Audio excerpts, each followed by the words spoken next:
Welcome. This is our attempt to do Adult Forum online. So if you remember, we're going through the Gospel of Mark, and we're actually starting at Mark 13, because last week when we gathered, we got through this. We had the story of the scribe coming up to Jesus, and Jesus saying he wasn't far from the kingdom of God. And then Jesus also told the scribes, talked about the scribes saying, hey, they are devouring widows' houses. All they care about is status. And then you have the widow who is giving her whole life into the offering. And so now we start in 13. Jesus is still in the temple, and we have a conversation. As Jesus came out of the temple, one of his disciples said to him, "Look, teacher, what large stones and what large buildings." Jesus asked him, "Do you see these great buildings? Not one stone will be left here upon another. All will be thrown down." When he was sitting on the Mount of Olives opposite the temple, Peter, James, John, and Andrew asked him privately, "Tell us when this will be, and what will be the sign that all these things are to be accomplished?" Then Jesus began to say to them, "Beware that no one leads you astray. Many will come in my name and say, 'I am he,' and they will lead many astray. When you hear of wars and rumors of wars, do not be alarmed. This must take place, but the end is still to come. For nation will rise against nation and kingdom against nation. There will be earthquakes in various places, and there will be famines. This is but the beginning of the birth pangs." Now, this whole chapter, Jesus is going to be talking about a lot of the impending events that were a reality in the time in which the Markan community was reading this. So I just want to set up that it was pretty conventional belief that Mark was written right after 70 AD, when the Jews had revolted so much that basically the Roman governor, the Roman leadership said, "Get rid of it, squash it down, I'm sick of these people." And so they came in with all of their forces, destroyed the temple, and it was just a massacre. They said that there was like blood flowing like rivers down the streets, and literally pregnant women were heading for the hills.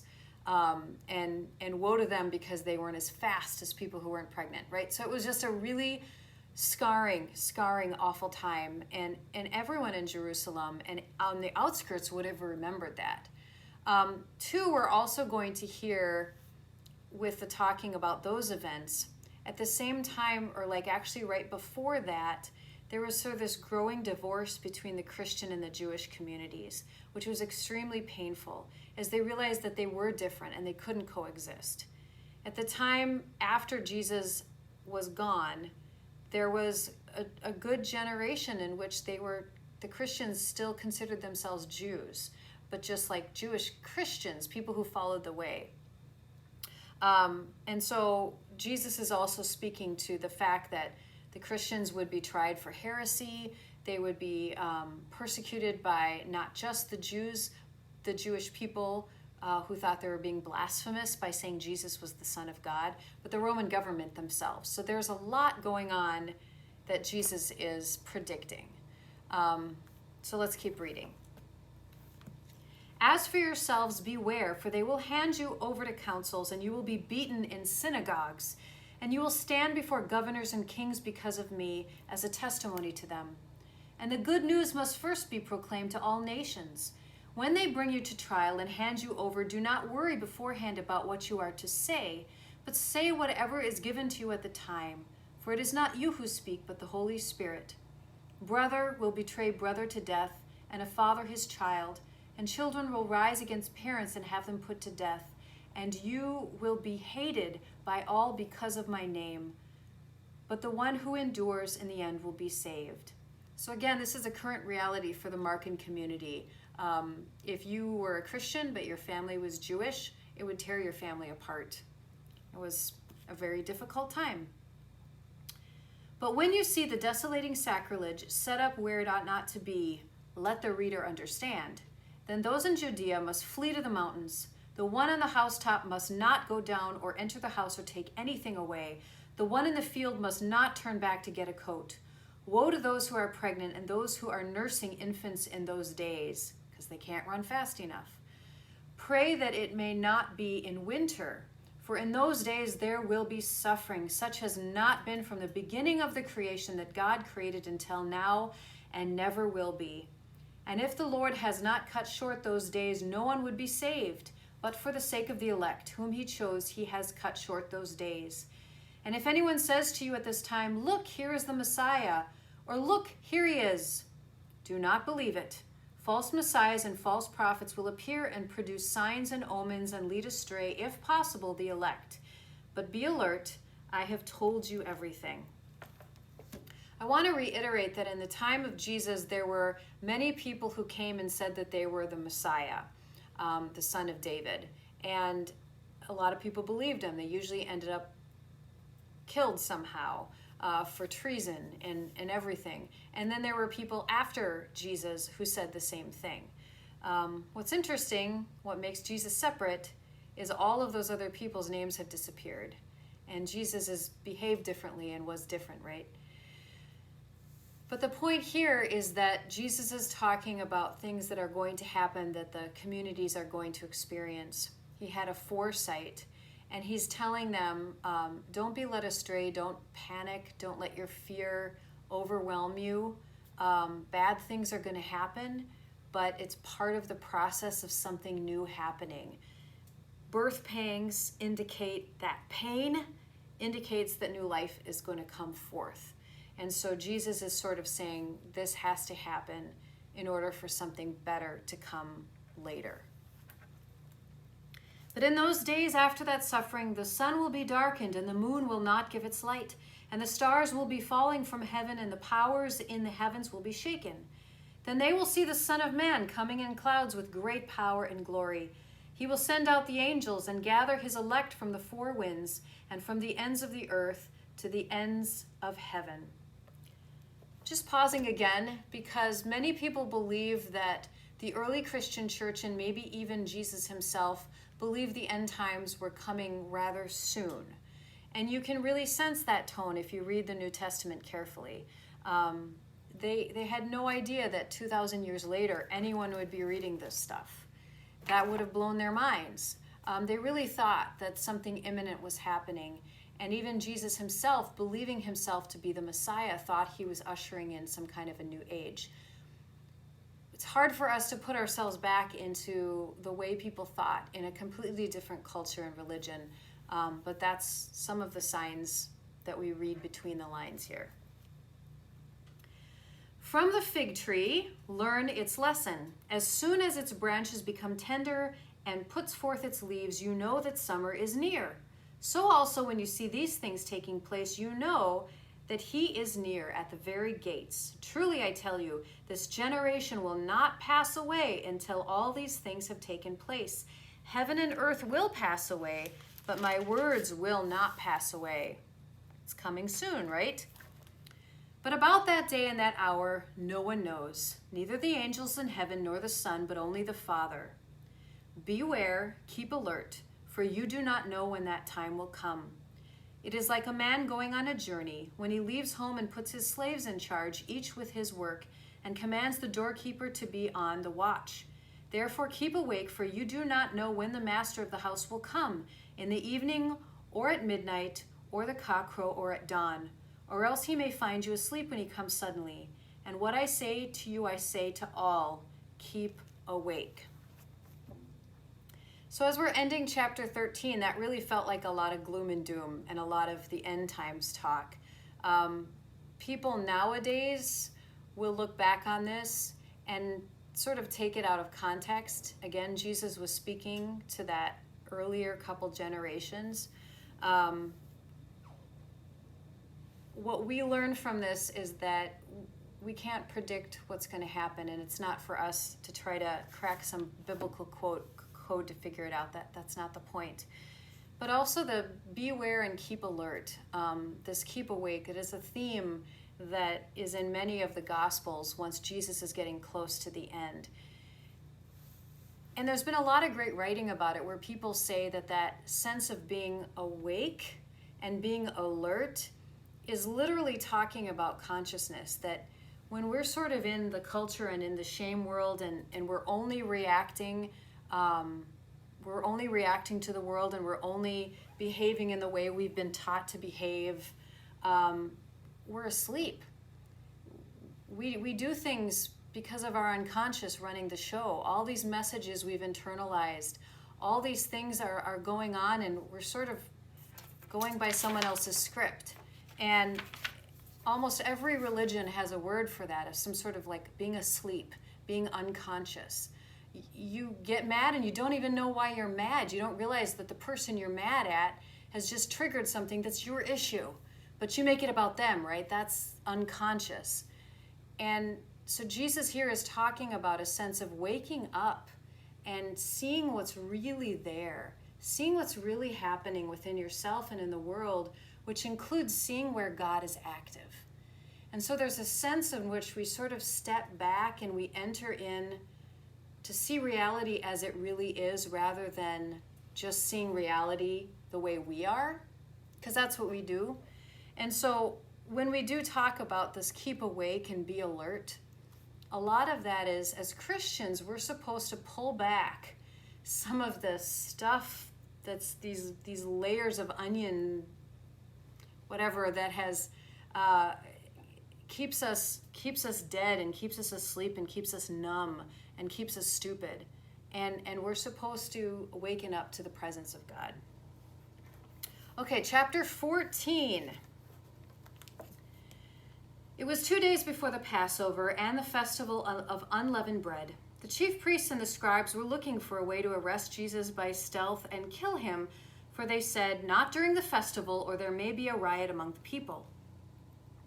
While Jesus was at Bethany in the house of Simon the leper, as he sat at the table, a woman came with an alabaster jar of very costly ointment of nard, and she broke open the jar and poured the ointment on his head.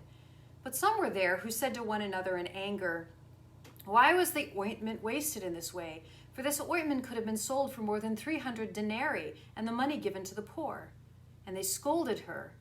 But Jesus said, "Leave her alone. Why do you trouble her? She has performed a good service for me. And you will always have the poor with you, and you can show kindness to them whenever you wish, but you will not always have me. She has done what she could. She has anointed my body beforehand for its burial.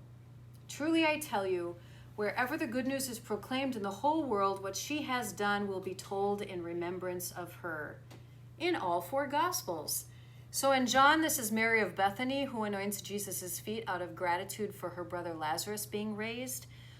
In Matthew, he's with Simon the leper. And in Luke, Jesus is at a Pharisee's house when the woman comes in. So this is in all four Gospels. And it's only in John that she's identified as Mary of Bethany. Here she's just an unnamed woman.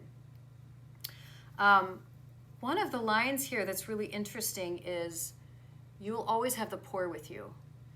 That has been unfortunately interpreted to mean, hey, do whatever you want because there's always going to be poor people. There's nothing we can do about it. Does Jesus ever seem blasé about the poor? Does he ever seem to be that callous? No, he never is. So rather, this is about the reality that, look, take care of the poor, be kind to the poor, but there are moments in time for you to do something very special. Jesus said you don't fast when the bridegroom is with you, so his disciples weren't fasting. In this moment, she was giving this expensive ointment because he knew something was going to happen. So there's a time for feast. There's a time for dancing. There's a time for celebrating. And you don't stick your head in the sand and ignore the poor. That's your job, but there are times to pause and to enjoy the people that you're with. Then Judas Iscariot, who was one of the 12, went to the chief priests in order to betray him to them. When they heard it, they were greatly pleased and promised to give him money. So he began to look for an opportunity to betray him. On the first day of unleavened bread, when the Passover lamb is sacrificed, his disciples said to him, "Where do you want to go and make the preparations for you to eat the Passover?" So Jesus sent two of his disciples, saying to them, "Go into the city. A man carrying a jar of water will meet you. Follow him, and wherever he enters, say to the owner of the house, The teacher asks, 'Where is my guest room where I may eat the Passover with my disciples?' He will show you a large room upstairs, furnished and ready. Make preparations for us there." So the disciples set out and went to the city and found everything as he told them, and they prepared for the Passover meal. Women carried jars of water. Men did not carry jars of water. So Jesus somehow knew with his abilities that there would be a man carrying a jar of water, and that would have been easy to spot. When it was evening, he came with the 12, and when they'd taken their places and were eating, Jesus said, "Truly I tell you, one of you will betray me, one who is eating with me." They began to be distressed and to say to one another, "Surely not I." He said to them, "It is one of the 12, one who's dipping bread in the bowl with me. For the Son of Man goes, as it is written of him, but woe to that one by whom the Son of Man is betrayed. It would have been better for that one not to have been born." While they were eating, he took a loaf of bread, and after blessing it, he broke it, gave it to them, and said, "Take, this is my body." Then he took a cup, and after giving thanks, he gave it to them, and all of them drank from it. He said to them, "This is my blood of the covenant, which is poured out for many.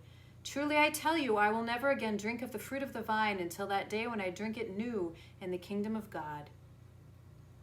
When they had sung the hymn, don't you wish you knew what that was?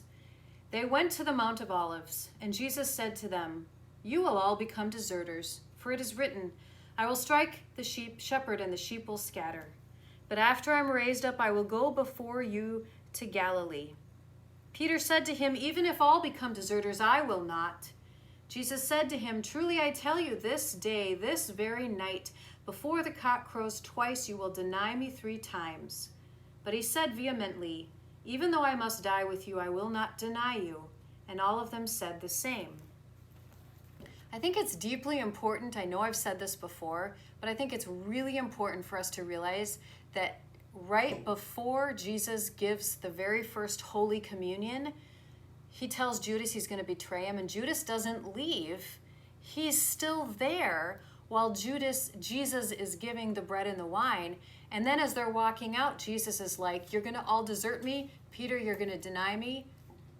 They all just had Holy Communion together.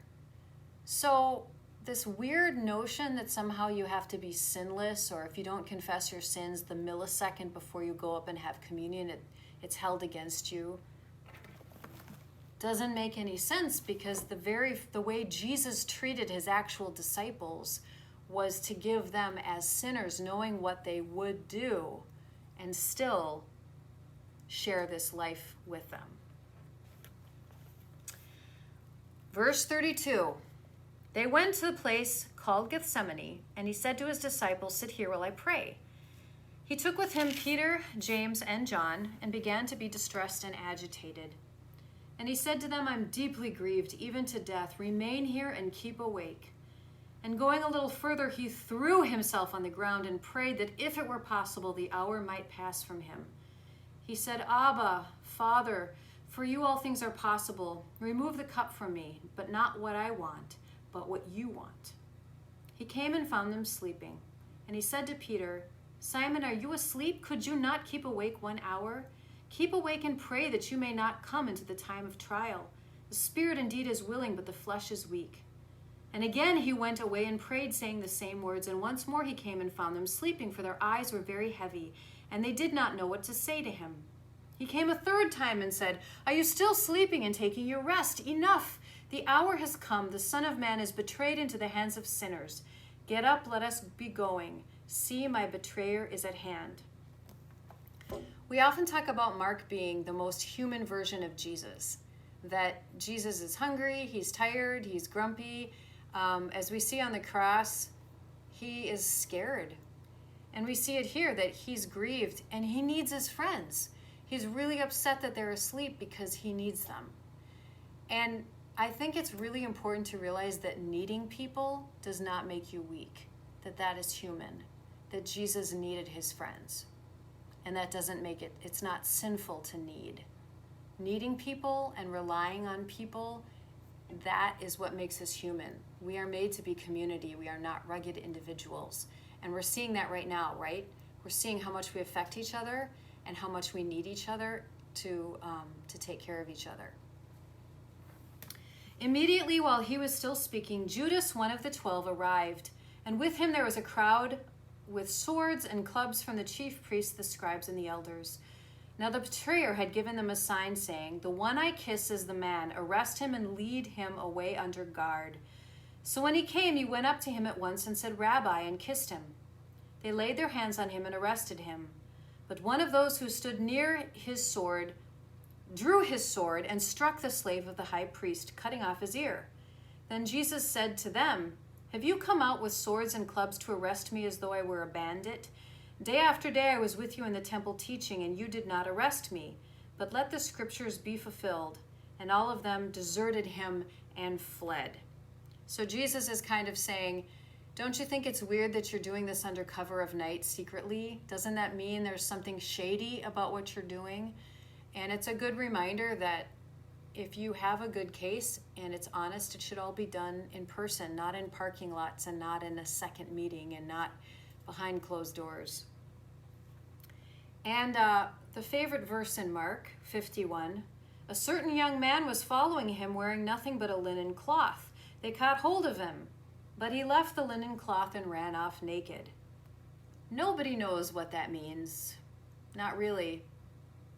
But there it is. They took Jesus to the high priest, and all the chief priests, the elders, and the scribes were assembled. Peter had followed him at a distance right into the courtyard of the high priest, and he was sitting with the guards warming himself at the fire. Now the chief priests and the whole council were looking for testimony against Jesus to put him to death, but they found none. For many gave false testimony against him, and their testimony did not agree. Some stood up and gave false testimony against him, saying, "We heard him say, 'I will destroy this temple that is made with hands, and in 3 days I will build another not made with hands.'" But even on this point their testimony did not agree. Then the high priest stood up before them and asked Jesus, "Have you no answer? What is it they testify against you?" But Jesus was silent and did not answer. Again the high priest asked him, "Are you the Messiah, the Son of the Blessed One?" Jesus said, "I am, and you will see the Son of God seated at the right hand of the power and coming with the clouds of heaven." When the high priest tore his clothes, he said, "Why do we then still need witnesses? You've heard his blasphemy. What is your decision?" All of them condemned him as deserving death. Some began to spit on him, to blindfold him, to strike him, saying to him, "Prophesy." And the guards also took him over and beat him. I just want to say that I acted this out in a play once with adults. And normally when we do this in passion plays, it's kind of more sanitized and sterilized. And I actually choreographed a fight scene where they beat up Jesus. It was really kind of powerful. Like, it didn't take a whole lot. We did a stage slap, and then Jesus fell down, and they pantomimed kicking him. And it was really striking to actually act out and to see what happened. When Peter was below in the courtyard, one of the servant girls of the high priest came by. When she saw Peter warming himself, she stared at him and said, "You also were with Jesus, the man from Nazareth." But he denied it, saying, "I do not know or understand what you're talking about." And he went into the forecourt. Then the cock crowed. And the servant girl, upon seeing him, began to say to the bystanders, "This man was with them." Again he denied it. Then after a little while, the bystanders again said to Peter, "Certainly you're one of them, for you're a Galilean." But he began to curse, and he swore an oath, "I do not know this man you're talking about." At that moment the cock crowed for the second time, and Peter remembered that Jesus had said to him, "Before the cock crows twice, you will deny me 3 times." And he broke down and wept. And that concludes chapter 14. So again, I talked a lot, because that's kind of how this is going to work. But I want you to think, what jumped out at you? What had you not heard before? Every gospel tells the story in a slightly different way and puts the events in a certain way, includes and excludes things very purposefully. So this is Mark's telling. And we don't always understand completely everything that's included, like the young man running away naked. But but think about what jumped out at you and what you found meaningful and what you heard new. So next week on the 29th, we will begin at chapter 15, and we will go to the end of Mark, which will take us to the Easter story, and we'll talk about those little endings in there. So feel free to comment on this video. Feel free to send me an email if you had thoughts, inspirations that came to you while you were listening to this and following along. So have a good rest of your Sunday. Bye-bye.